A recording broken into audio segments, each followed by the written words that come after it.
ডিটিএমএস পরিচালিত মেধার খোঁজে 2025 পরীক্ষা 31/7/2025 তারিখে অনুষ্ঠিত হতে চলেছে তার ফলাফল আজকে প্রকাশিত করা হলো। সংগঠনের মূল লক্ষ্য জলপাইগুড়ি জেলার শিক্ষার দিক দিয়ে পিছিয়ে পড়েছে দিনেক দিন। একটা দায়িত্বগত সংগঠন হিসেবে এর দায়ভার থেকে পিছিয়ে যেতে পারি না, তাই জলপাইগুড়ি শহরের ছাত্রছাত্রীরা যাতে পিছিয়ে না পড়ে তার জন্য প্রতি বছর মেধার খোঁজে নামক পরীক্ষার মাধ্যমে ভালো ভালো ছাত্রছাত্রীকে এর মধ্যে থেকে বের করে নিয়ে আসে। 4/11/2025 তারিখ থেকে ছাত্রছাত্রীরা তাদের কাছে প্রদত্ত অ্যাডমিট কার্ড দেওয়া কিউআর কোড স্ক্যান করে তারা তাদের নাম্বার ও র্যাঙ্ক জানতে পারবে।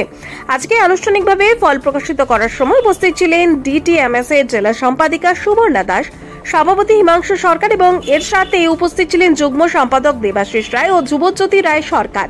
স্কুল ভিত্তিক যে মার্কশিট তাদের দেওয়া হবে, ছাত্রছাত্রীদের তাদের র্যাঙ্ক অনুযায়ী সেটা স্কুলে পাঠিয়ে দেবে এবং জেলা পর্যায়ে যে পুরস্কারটি সেটা নভেম্বর মাসের শেষ সপ্তাহে ছাত্রছাত্রীদের হাতে একটি বড় অনুষ্ঠানের মাধ্যমে তাদের হাতে পৌঁছে দেবে। প্রগতি নার্সিং কলেজ অ্যান্ড স্কুল, এখানে শিক্ষা মানে কেবল ডিগ্রি নয়, এখানে শেখানো হয় মানবতার পাঠ। 3 বছরের জিএনএম কোর্স এবং 4 বছরের বিএসসি নার্সিং, আধুনিক ট্রেনিং, অভিজ্ঞ গাইডেন্স, 100% প্লেসমেন্ট, সবই একই ছাদের নিচে।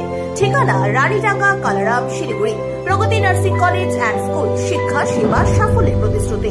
আমরা মূলত ডিটিএম এর তরফ থেকে আজকে এই প্রেস মিটটা করছি। গত 31/7/2025 তারিখে আমাদের মেধার খোঁজে পরীক্ষা নেওয়া হয় ক্লাস 5 থেকে ক্লাস 10 পর্যন্ত। তাতে সারা জেলার মধ্যে 2457 জন ছাত্রছাত্রী অংশগ্রহণ করে।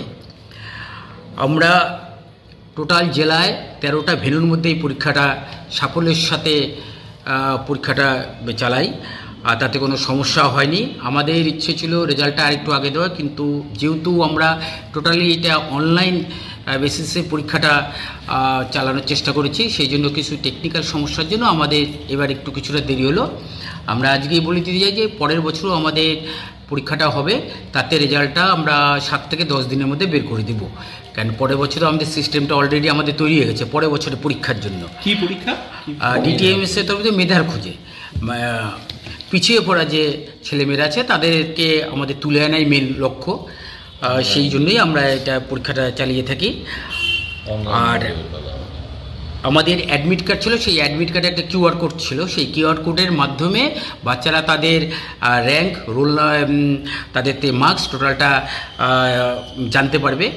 সেটা কালকে থেকেই, সেটা আমাদের আজকে রাত্রের মধ্যেই আমাদের সব কিছু তৈরি হয়ে যাবে। কালকে সকাল থেকেই বাচ্চারা তাদের অ্যাডমিট কার্ডে যে কিউআর কোড, সেই কিউআর কোডটা স্ক্যান করলেই তাদের টোটাল মার্কসটা এবং তাদের ডিস্ট্রিক্ট ওয়াইজ যে র্যাঙ্কটা, সেই র্যাঙ্কটা জানতে পারবে। আর আমাদের এই র্যাঙ্ক বা জলপাইগুড়ি জেলার মধ্যে যে টোটাল কতগুলো প্রাইজ দেওয়া হবে সেটা নিয়ে আমাদের মূলত যে জয়েন্ট কনভেনার আছে ধ্রুবজ্যোতি রায় সরকার, আমি একজন কনভেনার দেবাশিস রায়, আর আমাদের মধ্যে উপস্থিত আছেন আমাদের জেলা ডিটিএমএসের জেলার সম্পাদিকা সুবর্ণা দাস এবং জেলার সভাপতি ডিটিএমএসের সে হচ্ছে হিমাংশু সরকার।